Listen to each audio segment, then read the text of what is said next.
Tervetuloa taas tänne Leffahullu-podcastin pariin. Tällä kertaa arvostelussa uusi Disney Plusan Star Wars-animaatiosarja Star Wars Maul, Shadow Lord ja sen ensimmäinen kausi. Tämän piti olla May the 4th, eli kansainvälisen Star Wars-päivän arvostelu, mutta aikataulusyistä se sitten siirtyi pikkusen pidemmälle, mutta ei anneta sen häiritä. Tässä arvostelua tulee kuitenkin. Kun mä kuulin, että Lucasfilms ja Dave Filoni tekee Clone Wars-sarjalle jatkosarjaa, jossa seurataan Darth Maulin edesottamuksiin, niin mä olin heti kiinnostunut. Sillä Clone Wars on todella mahtava animaatiosarja, se on Star Warsia parhaimmillaan ehdottomasti, ja sen myötä Maulista tuli yksi mun lempihahmoja, ja nyt hän saa oman sarjan, ai ettien että, ja nyt arvostelussa, eli puhutaan, mitä mieltä mä tästä olin. Mutta totta kai ensin mainitaan, että hei, jos katsot YouTuben puolelta, pistä peukkuun, jos tykkäät tästä, pistä kanava tilaukseen, muistutukset kellosta päällä näitä aina, koska tulee uutta sisältöä. Kanavan tilaaminen on ilmaista, ja se auttaa todella paljon meikäläistä, eli please, paina sitä tilausnappulaa ja tilaa kanava. Näet myös aina, koska tulee uutta sisältöä. Ja jos haluat lisää auttaa Leffahullu-kanavaa, niin Leffahullu YouTube-kanavan jäseneksi voi liittyä. Jäsenet muun muassa näkee videoita ennakkoon, saavat nimensä johonkin päin video sekä kuvauksiin. Voit näyttää, että sä olet kanavan jäsen, kanavan tukija, ja se tietenkin auttaa aina kanavaa. Eli oikein iso kiitos kaikille kanavan jäsenille, kanavan tukijoille. Nyt arvostelun pariin. Eli Star Wars Maul, Shadow Lord ja sen ensimmäinen kausi. Tämän sarjan on siis luonut Dave Filoni, joka näistä aiemmistakin animaatiosarjoista ollut vastuussa, ja sitten Mandalorian-sarjasta. Ja hän on tehnyt sen yhdessä Brad Round kanssa. Filoni siellä taustalla on enemmänkin ehkä ollut. Tässä on tietysti toki myös muitakin tekijöitä. Ja Sam Witwer, joka ollaan ennenkin kuultu Maulin äänenä, palaa siis ääniroolinsa, mutta hän on ollut myös kehittämässä tätä sarjaa, koska hän tuntee hahmon jo niin hyvin, niin hän on ollut mukana kehittämässä ja tuottamassa tätä. Dave Filoni aloitti tämän sarjan kirjoittamisen joskus jo koronapandemian jälkeisenä aikana, ja sitten Brad Rau tuli johtavaksi ohjaajaksi ja Matt Misonevich tuli pääkirjoittajaksi tähän projektiin. Ja tarina sijoittuu noin vuoden verran kloonisotien jälkeen, ja Maul yrittää kasvattaa omaa rikollissyndikaattiaan, joka tunnetaan siis nimellä Shadow Collective. Ja hän alkaa etsimään myös itselleen uutta oppilasta, ja punoo sitten samalla kostoa entiselle mestarilleen Darth Sidiouselle häntä kohtaan, ja kaikkia, jotka hänet on pettänyt, koska sit lordeja hän ei voi olla kuin 2 kerralla, ja Darth Sidious oli ottanut uuden oppilaan, ja Maul on syrjäytetty, vaikka hän ei sitten kuollutkaan. Ja tämähän tietenkin Maulia kismittää. Totta kai mukaan tähän tulee myös Imperium, Inquisitorit, jotka metsästävät jedejä, ja näemme myös Maulia, koska Maul on entinen voimankäyttäjä, ja nyt keisarin mielestä väärällä puolella. Tässä siis nähdään muun muassa Marok Inquisitori, joka nähtiin Ahsoka-sarjassa myös. Hän tulee mukaan tähän. Meillä on myös taistelu muita rikollissyndikaatteja vastaan, kuten Pike-syndikaatti, joka on nähty aiemmin näissä animaatiosarjoissa.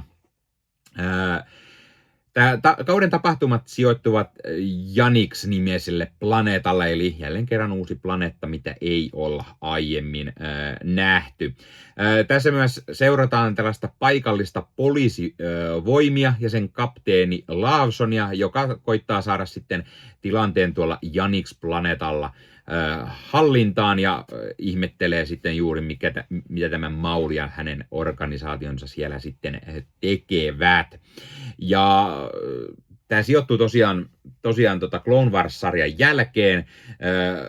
Maulilla on tämä oma rikollissyndikaatti ja siihen kuuluu muun muassa mandalorialaisia, koska hän oli siellä Mandalorella vähän ollut tekemässä juttuja. En spoilaa enempää, jos et ole Clone Warsin loppupuoliskoa katsellut. Isosti esillä mandalorianaisista on tämmöinen nuori nainen Rook Cast, joka siellä on mukana. Ja Maulilla on sitten myös muita tässä rikollisorganisaatiossa. Sarjassa on tietenkin myös uusia droideja. Aina Star Warsissa tehdään uusia droideja ja droidihahmoja. Tässä on tosi hauskoja droidihahmoja. Varsinkin Maulin tämmönen Spypot, vakoilurobotti, joka on tämmönen ovella vähän kiehkiä tyylinen pahis droidi. Sekä sitten tällä kapteeni Lawsonilla on parina tämmönen droidi nimeltä Two Boots. Hän käyttää 2 saappaita. Ja nämä varsin hauskat uudet droidihahmot. Pikkusen spoilaten ehkä myös kauden lopussa mukaan astuu myös Darth Vader ja me saadaan mahtavaa Darth Vader-kontenttia myös. Ja tästä tulee semmoinen mukava pieni kauhuelementti, varsinkin kun Vader tulee mukaan, niin hän tulee vähän päälle, kun Michael Myers tai Jason Voorhees konsana tämmöisessä slasher-murhaaja hitaasti yllättäen aina hiljaa, eikä siis puhu mitään, vaan tulee vaan aina jostain käyttää vähän voimaa kiskoen pimeyteen hahmoja ja on kuin mikäkin kauhuleffa hahmo. Eli viedään vielä vähän pidemmälle se Vaderin esiintyminen siinä Rogue One-leffassa. Todella mahtava. Ääninäyttelijöistä puhutaan hieman. Eli Sam Witwer palaa taas Maulin roolin. Hän on edelleen mahtava Maulina. Todella hyvä Kiaro ovella. Samalla myös pikkusen häiriintynyt ja toimii todella hyvin. Muissa rooleissa muun muassa Dennis Haysbert, joka on tämmöinen jedimestari Eco Dio. Gideon Adlon näyttelee Devon Ichraa, tämmöinen nuori jedipadawan. Ja koodilla Leffahullu 15 saat nyt 15% alennusta Bad Record Storesta. Eli Bad Record Store on tämmöinen verkkokauppa, josta voi käydä ostamassa itselleen fyysistä mediaa. Eli tykkäät sitten elokuvista ja sarjoista tai vaikka CD-levystä, vinyyleistä tai C-kaseteista, niin Bad Record Store on sinulle juuri oiva paikka, josta voit ostaa nämä fyysisenä hyllyyn itsellesi. Sivustolta löytyy esimerkiksi kaikille leffadikkareille mielenkiintoisia julkaisuja. Sieltä löytyy leffoja esimerkiksi, mitä ei enää välttämättä muualta löydä, koska ne painokset on aikaa sitten myyty loppuun. Sieltä löytyy mukavasti pohjoismaalaisia julkaisuja tai Suomi-julkaisuja, eli sellaisia, mitkä moni varmasti haluaa hyllyynsä ja tykkää keräillä. Ja sieltä löytyy oivaan hintaan kaiken näköistä mukavaa leffaa ja löytyy 4K:na, löytyy Blu-rayna, löytyy DVDnä, ihan mistä sitten formaatista itse tykkäät. Ja kuten sanottua, myös jos dikkaat esimerkiksi musiikista, vinyleistä, CD-levyistä, C-kaseteista, niin Bad Record Storesta sellaisia löytyy. Ja kun käytät koodia Leffahullu15, saat sen 15% alennusta. Ja kun vielä menet YouTuben puolelta, tuossa kuvauksissa alta näkyvän linkin kautta sinne Bad Record Storeen, niin sitten vielä meikäläinenkin hyötyy siitä jotain. Eli kannattaa ihmeessä käydä tuon linkin kautta, ja sitten kun käytät siellä sen koodin Leffahullu15, niin saat sen 15% alennusta. Eli mikä sen mukavampaa pikkualennus, kun käyt ostavassa itsellesi hyllyyn omaan leffakokoelmaan lisää täytettä. Eli kipin kapin katsomaan sinne, ja Bad Record Storesta on tulossa myös esittelyvideota, eli mitä kaikkea mukavaa sieltä sivustolta löytyy, joten pidä Leffahullu YouTube-kanavaa silmällä, niin lähiaikoina sinne varmasti sellainenkin ilmestyy. Nyt takaisin arvostelun pariin. Sitten Richard Iredale on Two Boots droidi, Chris Diamantopoulos on Luti Vario, tämmönen pikkukangsteri, mikä tässä on mukana. Wagner Moura on tää kapteeni Brandon Rawson. Vanessa Marshall taas näyttää tätä Rook Cast Mandalorianlaista, ja A.G. Locascio on tämä Marok Inquisitori. On siellä mukana myös tietenkin muita, mutta nämä on ehdottomasti isossa osassa.